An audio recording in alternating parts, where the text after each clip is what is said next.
이름으로 기도하옵나이다. 아멘. 하나님께서 새로운 역사를 시작하실 때는 언제나 새로운 사람을 준비하십니다. 특별히 절망적인 상황에 부딪힐 때는 사람들은 언제나 제도와 개혁을 바꾸는 일로 변화하려고 합니다. 그러나 하나님께서는 시간이 걸리더라도 새로운 사람을 준비하심으로써 새로운 역사를 시작하십니다. 출애굽기 1장에는 이스라엘 역사의 절망스러운 모습이 기록되어 있습니다. 요셉을 알지 못하는 새로운 왕이 일어나서 이스라엘 백성들을 두려워하고 그들이 더 번성하지 못하도록 그들을 억압하고 혹사하고 심지어 모든 아들들은 다 죽이라는 잔인한 명령을 내림으로써 그들은 예전에 경험하지 못한 공포와 두려움 속에 사로잡힐 수밖에 없습니다. 이스라엘 백성들은 왜 이런 역사가 우리에게 찾아왔는가? 왜 이런 절망스러운, 이런 공포스러운 상황이 우리에게 임했는가? 이해하지 못했을 겁니다. 요셉의 부재를 원망하기도 했고 그리워하기도 했을 것입니다. 또 하나님을 원망하기도 했을 것입니다. 그러나 분명한 것은 이스라엘 백성들이 애굽에서 이렇게 번성하게 된 것은 하나님의 역사죠. 과거 조상 이스라엘 조상이었던 아브라함에게 주셨던 그 약속이 이루어진 것이 바로 그들의 현재 그 번성하게 된 이스라엘의 모습이라면, 또한 그들이 지금 이해하지 못할 억압과 그러한 혹사당하는 그러한 고통 가운데 있는 것 또한 하나님의 섭리라는 것을 받아들일 수 있어야 하는 것이죠. 그러나 그것이 쉬운 것이 아닙니다. 이스라엘 백성들뿐만 아니라 우리들의 삶도 마찬가지죠. 때로 우리의 삶에 일어나는 좋은 일들이 하나님의 섭리의 축복의 역사라면 우리가 받아들이기 어려운 고통스러운 상황 또한 하나님의 섭리 가운데 있다는 걸 우리는 믿어야 하는 것이죠. 그러나 우리는 좋은 일이 일어나면 하나님의 섭리로 받아들이지만 좋지 않은 일이 일어날 때는 하나님의 섭리로 받아들이지 못하는 거죠. 그러나 우리가 오늘 말씀을 통해 기억할 수 있는 것은, 믿을 수 있는 것은 우리의 가장 절망스러운 상황 속에서라도 하나님은 새로운 일을 준비하고 계획하고 실행하고 계시다는 거예요. 출애굽기 1장에서 이스라엘 백성들은 절망과 탄식의 상황이었지만 하나님께서는 그 가운데서도 구원과 희망의 그런 역사를 준비하고 실행하고 계셨다는 거죠. 하나님께서 역사의 절망 속에 새로운 역사를 시작하실 때는 언제나 믿음의 가정을 사용하십니다. 그 당시 애굽에 살고 있던 이스라엘 백성들은 상당수, 거의 대부분이 애굽의 문화에 동화돼서 우상을 섬기는 그런 상황 가운데 있었죠. 사도행전과 히브리서 여러 곳을 통해 과거 역사를 추억한 그 역사들을 보면 이스라엘 백성들은 우상 숭배, 애굽의 문화 속에 스며들어 있는 우상 숭배에 빠져 있었습니다. 그러나 그 가운데서도 소수의 믿음의 가정들이 있었습니다. 여전히 하나님을 경외하고 수많은 사람들이 우상을 따르지만 그 우상을 거절하고 하나님을 섬기는 믿음의 가정들이 있었습니다. 그 가운데에 있는 레위 지파 중에 아므람과 요게벳이라는 부부, 그 부부를 하나님이 택하셔서 하나님께서 이 고통스러운 역사에서 새로운 구원의 역사를 이끌어내는 모세를 태어나게 하신 것입니다. 하나님께서 이 부부를 택하셨을 때 그 당시에 상황은 어떤 상황이었습니까? 두려움과 근심이 가득한 시대였습니다. 어느 시대건 한 아기가 태어난다는 것은 축제의 일이죠. 큰 기쁨과 즐거움을 가져다주는 일 아니겠습니까? 특별히 남아소소 사상이 있었던, 남아선호 사상이 있었던 아들을 선호하는 시대에 아들이 태어났다는 것은 큰 기쁨과 축제의 시간이죠. 그런데 모세가 태어날 당시에는 정반대였습니다. 딸이 태어나면 생명을 유지할 수 있었지만 아들이 태어나면 곧장 죽임당할 수 있는, 나일강에 던져버려지는 끔찍한, 그러면 아들이 태어났다 그러면 공포와 두려움이 임하는 것이죠. 그런 상황 속에서 하나님은 놀라운 일을 행하셨습니다. 아무리 시대가 어둡고 암울하고 절망 속에 있다 할지라도 하나님의 생명의 역사는 계속되는 것이죠. 하나님께서는 소수의 믿음의 사람들을 통해서 하나님의 일을 하고 계셨습니다. 히브리 산파들을 통해, 믿음의 여인들을 통해 하나님은 그 생명을 일으키시고 그리고 역사를 변화시키는 일을 계속하셨다는 거예요. 여러분, 사단은 절대로 하나님의 역사를 대항할 수 없습니다. 이 세상의 어떤 악의 세력도도 하나님의 역사를 거스를 수가 없는 것입니다. 그것을 우리에게 보여주시는 귀한 말씀의 내용이 이 출애굽기 1, 2장에 담겨 있는 것이죠. 오늘 본문은 이 레위 지파 출신이었던 아므람과 요게벳, 이들의 이름이 2장에서 나오지 않죠. 출애굽기 5, 6장에 가서야 나오지만은 이 부부 가운데 아들이 태어났습니다. 그 태어난 아들을 이들은 숨겼습니다. 3개월 동안 숨겼지만 더 이상 숨길 수가 없게 되자 이들은 갈대 상자에 역청과 송진을 발라 물이 새지 않도록 하고 그 상자에 그 아기를 담아 나일 강에 있는 갈대 사이에 띄워놓았습니다.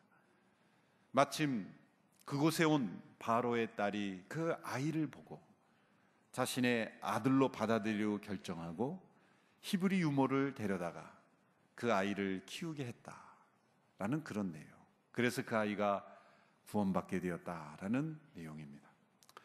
피상적으로 보면은 드라마틱한 어떤 휴먼 스토리, 아름다운 한 인간의 이야기, 극적인 구원을 받은 그런 한 감동적인 이야기로만 들릴지 모르지만 이것은 하나님의 이름이 나오지 않지만 오늘 본문에는 하나님의 이름, 하나님이 이렇게 하셨다라는 이야기가 한 번도 등장하지 않지만 이것은 전적으로 하나님의 주권적인 역사에 따른 하나님의 섭리죠. 하나님께서 하신 일이죠. 이 가운데 하나님께서 사용하신 믿음의 사람들이 있는 겁니다. 아므람과 요게벳, 이 요새의 부모의 믿음이 오늘 본문에 나타나 있습니다. 이들의 아기를 숨긴 것은 당연히 자녀에 대한 사랑이죠. 어떻게 자식을 죽음에 내버려 둘 수 있겠습니까? 이것은 분명한 자식에 대한 사랑입니다. 그럼 오늘 2장에서 말씀하는 것은 이들이 단지 자식에 대한 사랑, 그 부모의 마음속에 당연히 일어나는 자녀에 대한 사랑 때문만은 아니었다는 거예요.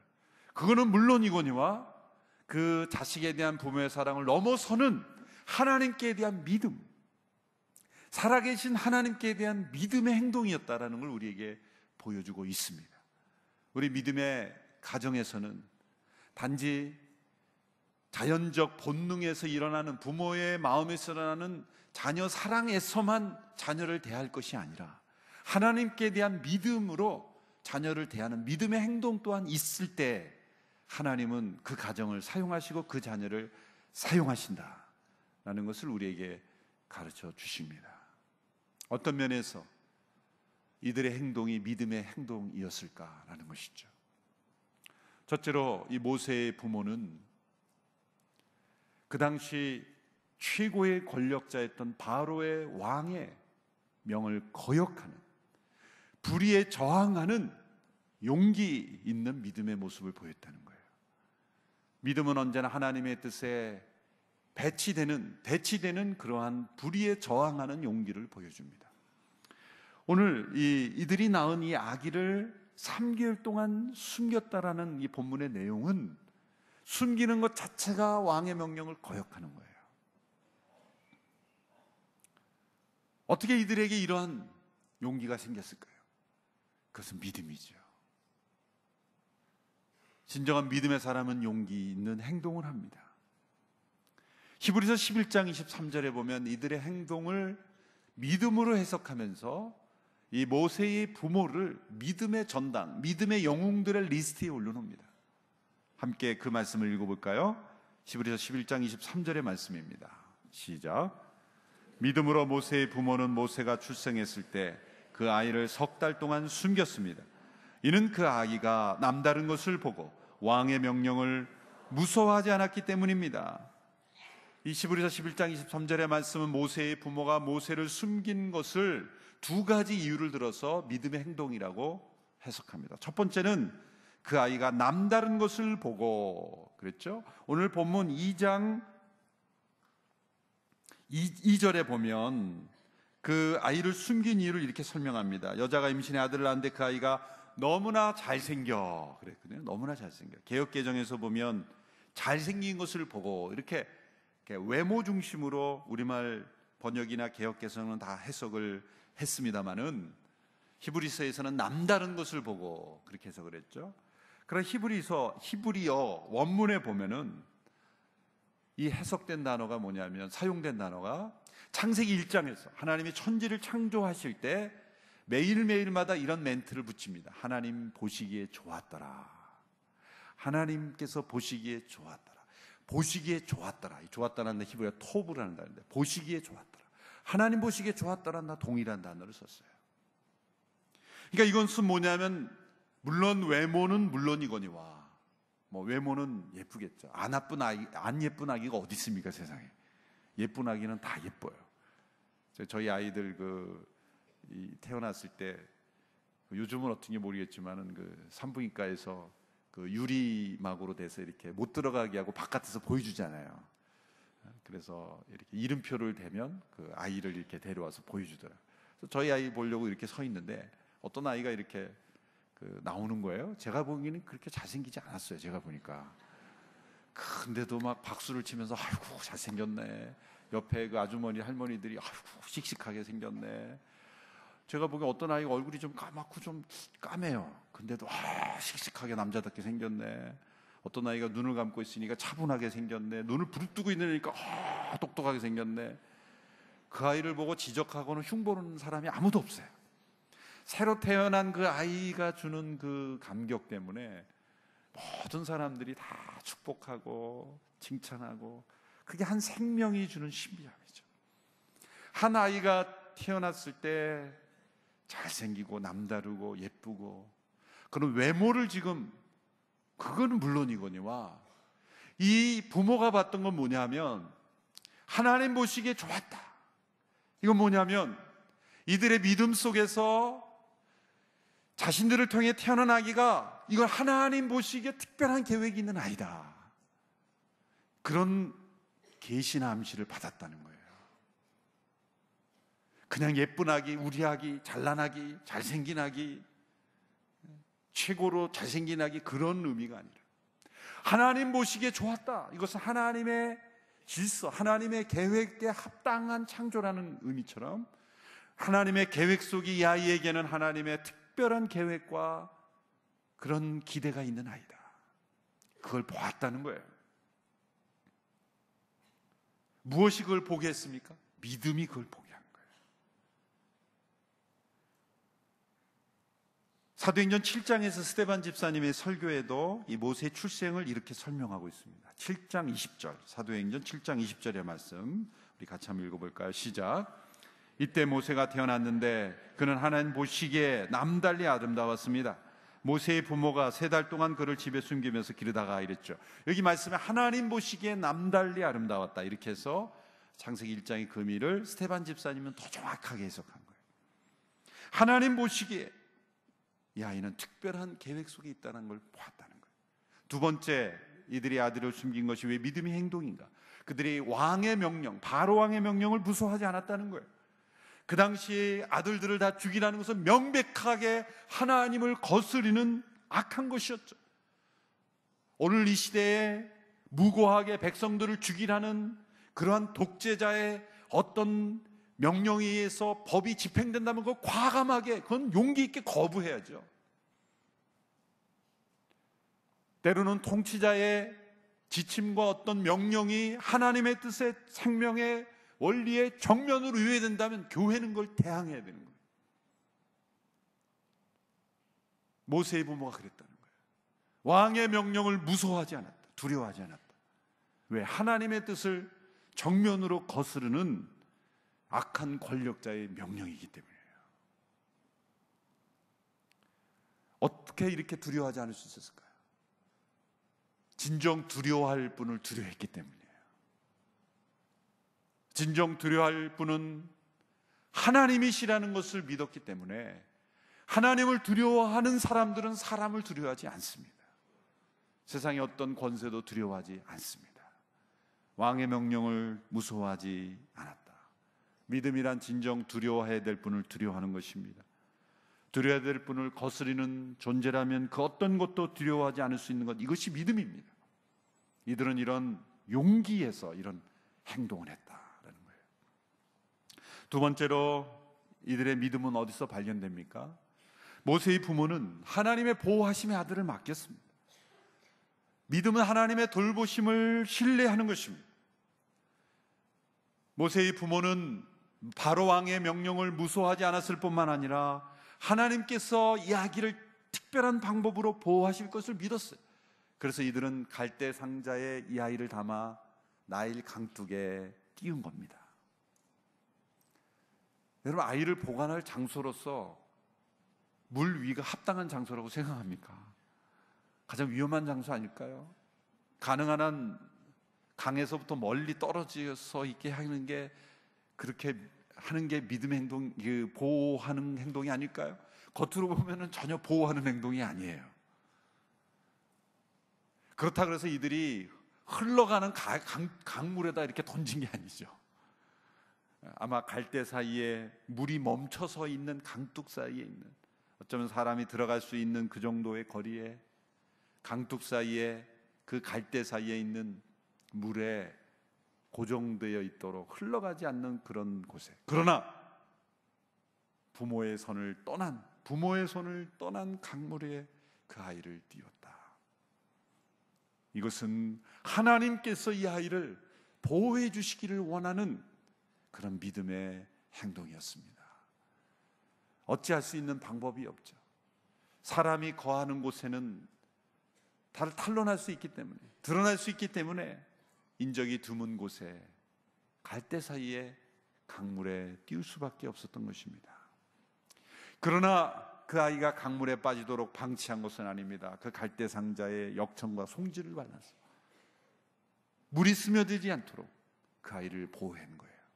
여러분, 이런 예방책, 이건 이것도 믿음이라는 거죠. 어떤 사람들은 위험을 자초하는 것이 마치 믿음인 것처럼 생각하는 경우가 있어요. 믿음은 하나님을 시험하지 않습니다. 미리미리 예방하고 준비함으로써 위험을 방지할 수 있는 것, 그건 또한 믿음의 행동입니다.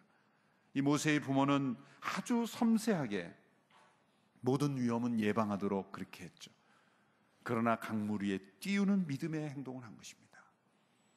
그러고 나서는 이 모세의 누나가 지켜보는 거죠. 어떤 일이 일어나는지를 지켜보았다. 4절에 보면 멀찌감치 서서 어떻게 될지 지켜보았다. 뭘 지켜본 겁니까? 하나님께서 어떤 일을 행하실지를 기대하며 지켜본 거예요. 이들에게는 믿음이 있었다는 거죠. 할 수 있는 최선을 다하고 하나님의 보호하심을, 역사하심을 기대하는 것, 그것이 믿음입니다. 세 번째로 어떻게 이 가운데 이들의 믿음을 발견할 수 있습니까? 모세의 부모는 믿음으로 창의적인 계획을 실행했습니다. 믿음은 지혜를 만들어냅니다. 여러분, 이들이 모세를 갈대 상자에 담아서 둔 곳은 아무 곳에나 둔 것이 아닙니다. 5절 이하에 보면 그것은 바로의 딸이 목욕하러 오는 곳이었어요. 여러분, 이것은 우연이 아닙니다. 이건 믿음에서 나온 지혜입니다. 창의적인 계획입니다. 왜 바로의 딸이 오는 곳을 선택했을까요?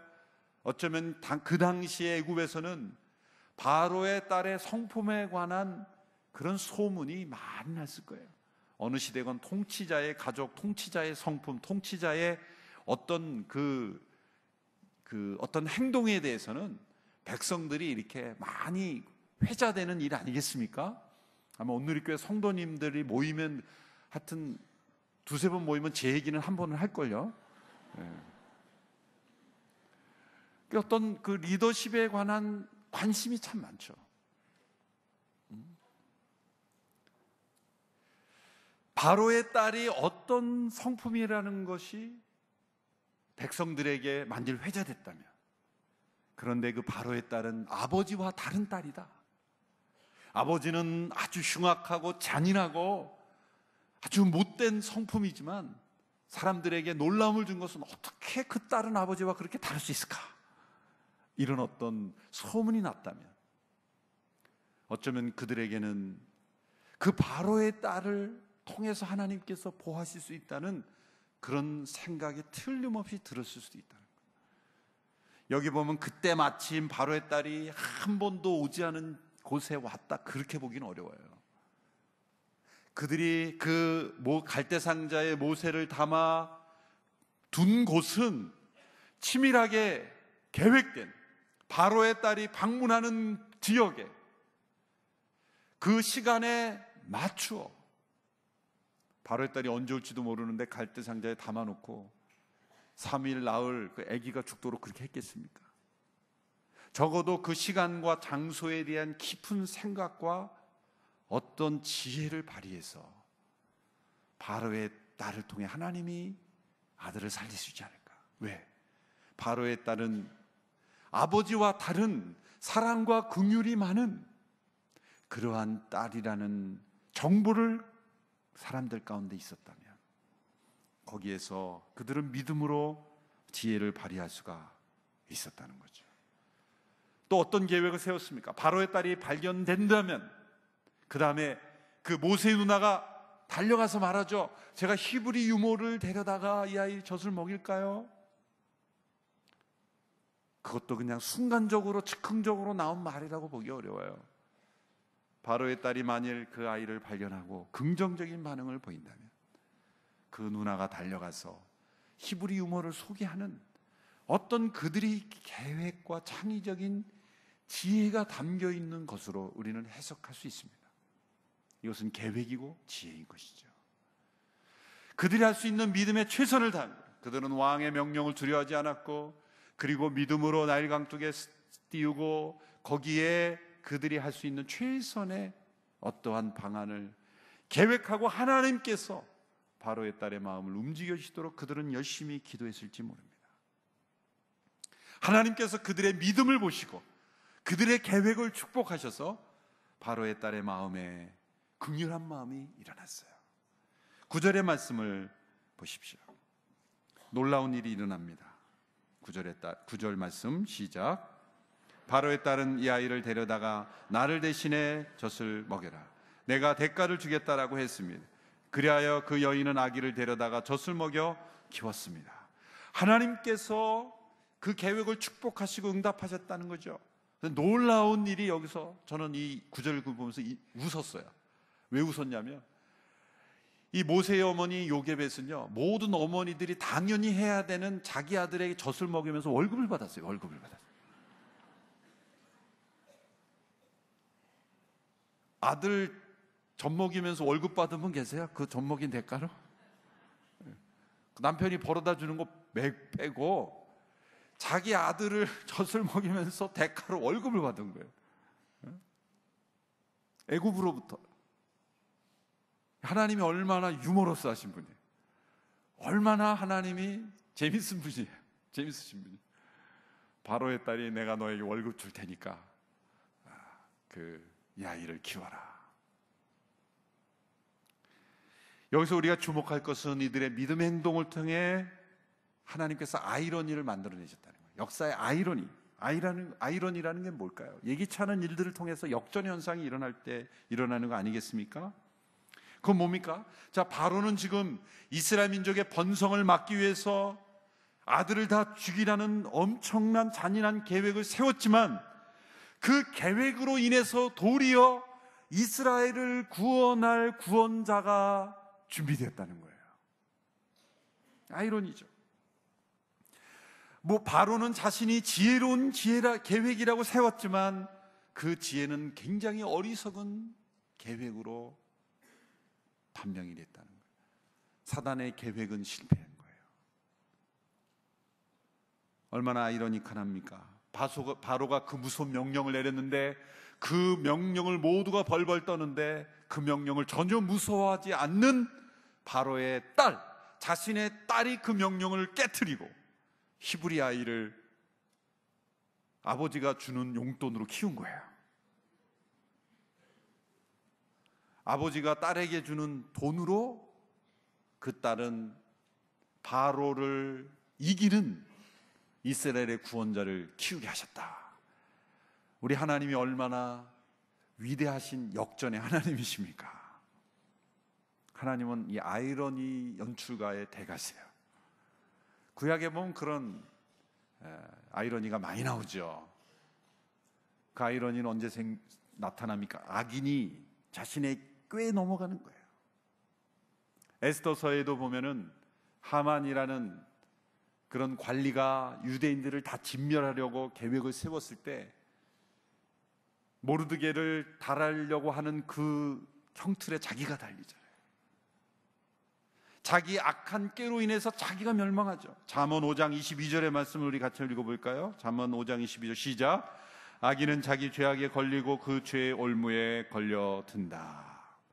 하나님께서는 이스라엘을 멸절시키려는 바로의 계획 가운데 오히려 그 계획을 통해서, 그 계획을 이용해서 그 계획을 무너뜨리면서 이스라엘의 구원자를 준비시켰다. 얼마나 놀라운 역사의 아이러니입니까? 이 교훈이 무엇입니까? 이런 아이러니를 통해서 주시는 교훈은 하나님은 연약한 자를 통하여 강한 자를, 세상의 강한 자를 부끄럽게 하신다는 거예요. 하나님께서 세상이 바로가 하는 그런 힘과 권력으로 세상을 움직이시는 것이 아니라 아무 힘없어 보이는 사람들을 통해서 하나님은 역사를 변화시키는 거예요. 한 아기를 준비시킴으로 하나님은 놀라운 일을 행하십니다. 이 아기를 보호하고 키우는 데 사용하신 사람들은 누굽니까? 다 여인들이에요. 히브리 아이도 여인들이 낳죠. 또 산파들이 보호했죠. 그리고 여기 보면 어머니가 가서 누나가 가서 담대하게 말했죠. 그리고 그 어머니가 키웠죠. 적어도 5명 이상의 그런 여인들이 등장해요. 그 당시에 남성 중심의 시대, 남성 권력의 그런 시대에서 하나님이 사용하신 사람들은 여성들이었다. 그걸 통해서 우리에게 하나님이 연약한 자를 통해 강한 자를 부끄럽게 하시는 그런 분이라는 것을 우리에게 보여주십니다. 바로의 딸이 이 아이의 이름을 모세라고 지었죠. 그는 그냥 물에서 건졌으니까 물에서 건졌다라고 그렇게 표현하죠. 고대일수록 그 태어날 때의 현상을 이름을 붙였죠. 이삭이 태어날 때 왜 이삭입니까? 이름이 히브리어는 이츠학이거든요. 의성어 비슷한 거예요. 웃을 때 입을 쫙 벌리고 웃었는데 이쫙 그래서 이삭인지 모르겠지만 하여튼 발음상으로 의성어예요. 그게 뭐냐면 이삭이 태어날 때 모두 웃은 거예요. 너무 기가 막히니까. 이 나이 많은 아브라함과 사라를 통해 태어나니까 막 입이 쫙 벌어지니까 이삭 그래서 이삭이 된 거예요. 그 나타난 현상을 통해서 이름을 붙인데 물에서 건졌으니까 너는 모세라 그래라. 그런데 그거는 이 바로의 딸은 아무것도 모르고 그냥 친 거예요. 놀라운 장면이었어요. 예언적인 이름이었어요.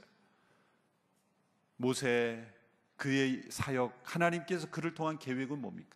이스라엘 백성들을 그 애굽부터 건져내시는 구원의 사역자로 부르신 거 아니겠습니까? 모세가 담겨있던 갈대 상자의 히브리어는 노아의 방주라는 히브리어와 동일합니다. 동일한 단어를 썼어요. 구약에 2번.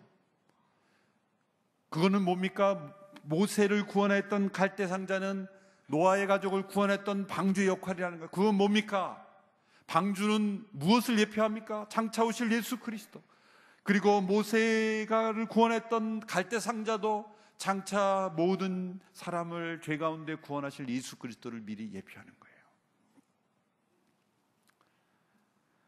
믿음의 사람은 언제나 하나님의 역사의 통로가 됩니다. 만일 우리의 마음속에 불의를 두려워하지 아니하고, 그리고 하나님의 보호하심을 신뢰하고, 그리고 믿음에서 나오는 창의적인 계획을 우리가 담대하게 실행할 때 우리는 이 세상 속에 아이러니를 만들어내는, 악한 자는 스스로 있게 멸망되고 하나님의 계획의 승리자가 되는 일의 주인공이 될 수 있다는 것입니다. 오늘 이 말씀을 믿음으로 받아들이며 우리 모두가 하나님의 역사의 주인공이 되는 믿음의 사람들 다 되기를 주님의 이름으로 축원합니다. 기도하겠습니다. 하나님 아버지 감사합니다. 어두운 역사의 절망 가운데서 모세를 태어나게 하시고 믿음의 부모를 통해 그를 준비시키는 역사를 통해서 하나님께서는 언제나 어떤 절망 속에서도 새로운 역사를 일으키신다는 것을 보았습니다. 주님, 우리 모두가 그 역사의 주인공이 되기를 원하며 그 믿음의 사람들이 되기를 원합니다. 주님, 우리를 사용하여 주옵소서. 이 어두운 역사 가운데 환경을 탓하고 역사를 탓하고 통치자를 탓하는 저희들이 아니라 주님, 우리의 믿음의 부족함을 하나님 앞에 내려놓고 믿음으로 역사를 변화시키는 우리 모두가 되게 하여 주옵소서. 우리의 자녀들이, 우리의 가정에서 태어나는 자녀들이 모세와 같은 하나님께서 쓰시는 믿음의 가족들이 되기를 원합니다. 사용하여 주시옵소서. 예수님의 이름으로 기도합니다. 아멘. 다 같이 일어나셔서 봉헌 찬양 드리겠습니다.